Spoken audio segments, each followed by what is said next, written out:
दोस्तों ये है Sonalika DI 55 58 horse power tractor है ये दोस्तों, और फुल मिट्टी लेके जाएगा लगभग 240 35 40। ड्राइवर साहब से बात की थी मैंने, ये चलेगा सोनालिका का DI 55। फुल लोडिंग हो गया दोस्तों। अभी ट्रैक्टर लिया है और ज़्यादा टाइम नहीं, नया ट्रैक्टर 2022 मॉडल ट्रैक्टर दोस्तों।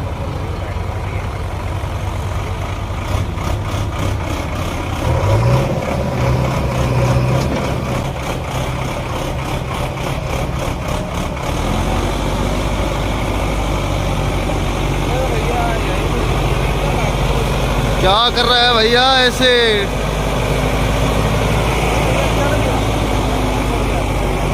नहीं भैया रह गए, ये तो नहीं लेनी पड़ेगी। ये देखो अब की बार आ जाएगा कटे।